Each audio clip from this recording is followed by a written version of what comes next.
En primera plana, Carlos Herranz. Bienvenidos en Primera Plana, un programa de Radio Francia Internacional y de France 24, esta semana para hablar de un debate realmente apasionante, la restitución de obras de arte en varios puntos del mundo, especialmente en África. Para ello contamos con tres invitadas en este estudio, contamos con la periodista cultural independiente Melissa Serrato, bienvenida. Buenos días, Carlos. Contamos también con Claire Meignal, reportera en la sección internacional del semanario Le Point, bienvenida Claire. Hola, gracias. Y contamos también con la curadora de arte, Cantuta Quirós, bienvenida Cantuta. Buenos días. Y desde Bruselas contamos también con nuestra corresponsal Esther Herrera, que nos va a hablar de la polémica reapertura del Museo Africano de Bruselas, un ejemplo también. Esther, bienvenida, buenos días. Hola, buenos días. La restitución del arte, un debate apasionante hoy en Primera Plana.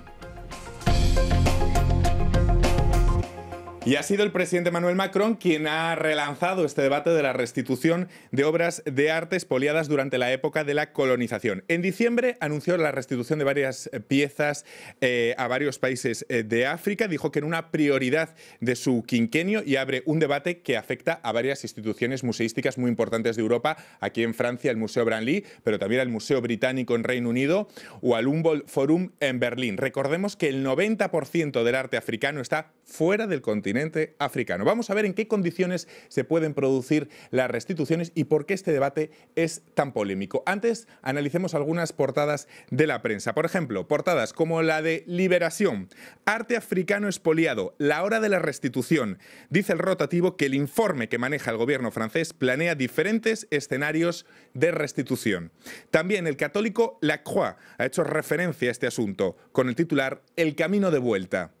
John Afrique, con su anuncio Macron, dice este rotativo, ha levantado esperanzas en muchos países africanos, pero también polémica. Se pregunta, ¿Francia devolverá su botín? Bueno, Melissa, ¿por qué se relanza ahora todo este debate? Pues básicamente todo empieza en el 2017, en noviembre de 2017, cuando en un discurso de Emmanuel Macron en Burkina Faso hace referencia a la necesidad y al imperativo de su gobierno de restituir el patrimonio y una gran parte del patrimonio africano, no solamente cultural, sino histórico, eso hay que aclararlo también, a sus países de origen. Y lo esencial es que son dos categorías las que hay que tener en cuenta. La primera, que el país de origen haga la solicitud y pida que se le restituyan estas obras, y la segunda, que Francia esté de acuerdo con hacerlo, teniendo en cuenta que la obra haya sido adquirida por Francia en condiciones de dificultad. Con el país de origen. No sé, Claire, si las principales instituciones museísticas de Europa, como aquí el Museo Branly, el Museo Británico en Reino Unido, sienten una amenaza ante esta actitud de Macron y ante este informe de expertos que van a explicar esas condiciones de restitución. ¿Se sienten amenazadas esas grandes instituciones europeas? Lo cierto es que este debate abierto en Francia crea una obligación para los otros museos europeos de al menos pensar en esta restitución. El caso más conocido del que vamos a hablar es el Museo de Tervuren en Bélgica, porque República Democrática de Congo ha pedido restitución de bienes culturales. Ahora, hay muchísimas formas de compartir estas obras que no obligatoriamente son restitución definitiva. Hay también escambios, exposiciones que se mueven de un continente para el otro. Entonces, una reflexión abierta que no tiene que ser restitución definitivamente. Las principales conclusiones de ese informe encargado por Macron, si bien lo entiendo, es que cada vez que un país africano presente una demanda de restitución debe ser devuelto, salvo que el actual propietario logre demostrar que no fue robado. Esto significa, Cantuta, si bien entiendo, que la carga de la prueba recae ahora sobre el museo.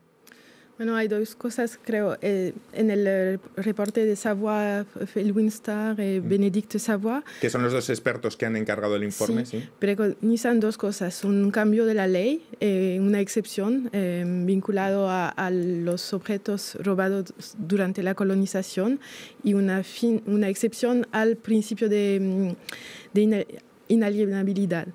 Al mismo tiempo, en el reporte hacen una tipología muy fina de los gestos de apropiación y muestran que en la mayoría de los casos los gestos de apropiación fueron violentos, fueron ilegales en una cierta manera, botines de guerra, pero hasta en las misiones etnográficas también y científicas.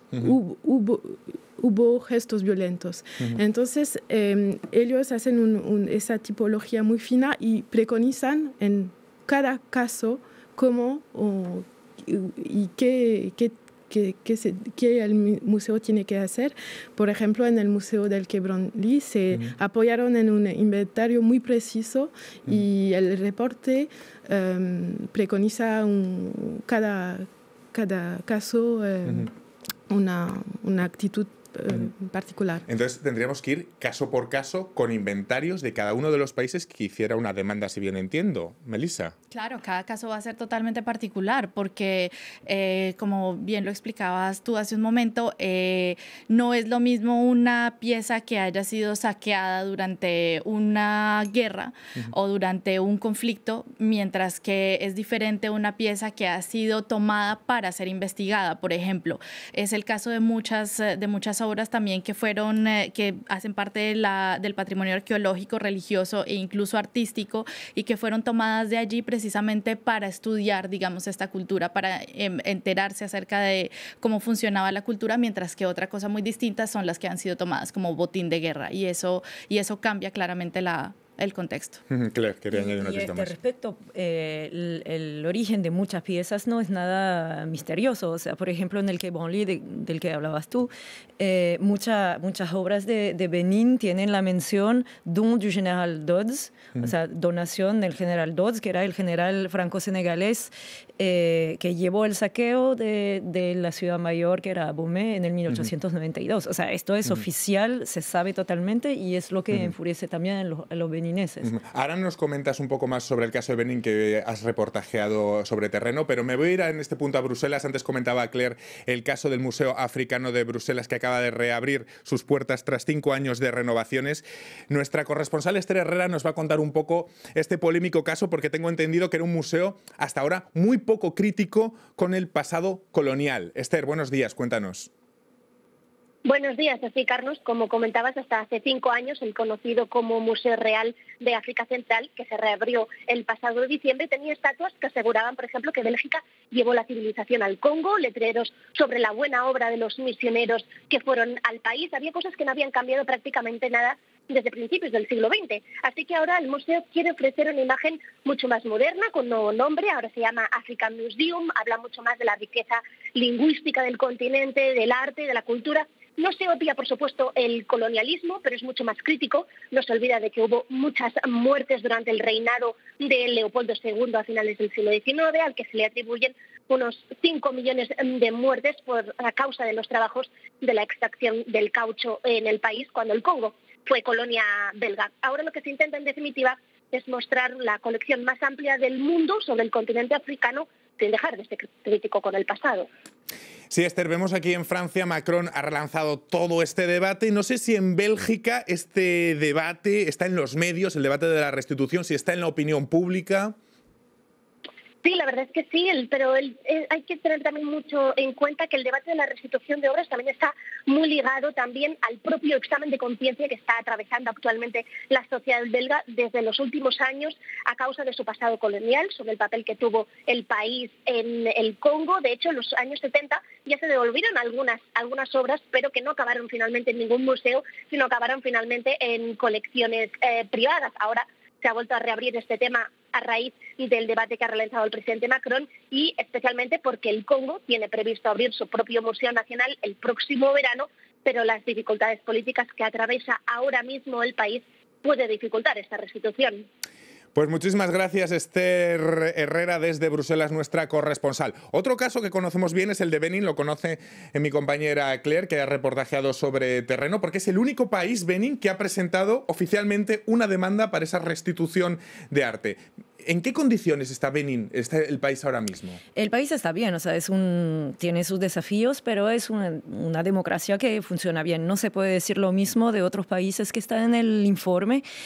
Por ejemplo, en Mali sabemos que hay muchos ataques terroristas. Por ejemplo, en Camerún tiene Boko Haram, en Mali es Al-Qaeda, en Magreb Islámico, pero en Camerún es Boko Haram. Benín no tiene esto para nada, es un país estable.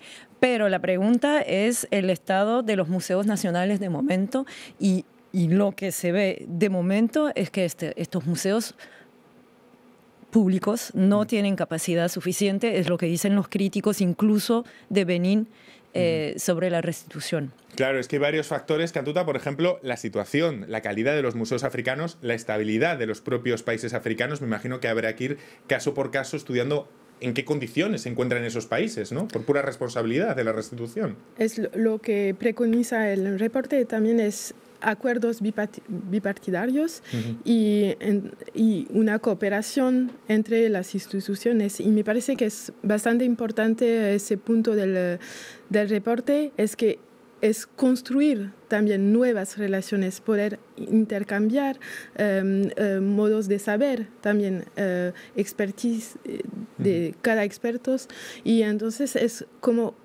reconstruir, reparar,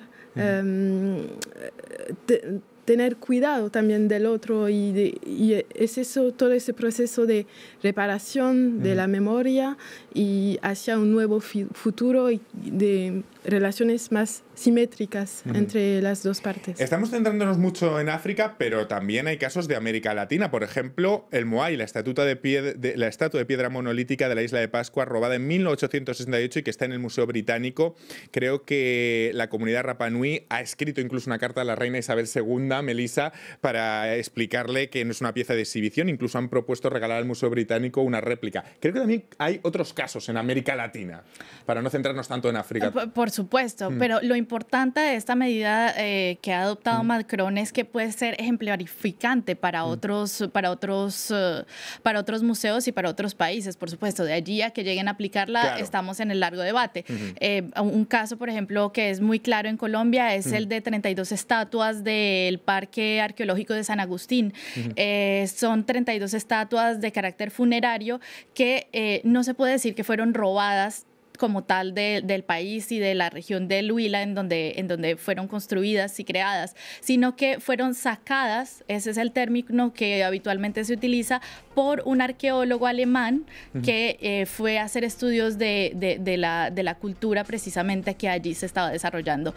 Y entonces hoy estamos todavía desde hace muchos años en el debate de si es posible con la colaboración diplomática restablecer y devolver estas estatuas a su lugar de origen, pero claramente no es el único caso. Ya ven que este debate va para largo. Despedimos en este punto a los telespectadores de France 24. Nosotros continuamos en unos instantes aquí en Primera Plana.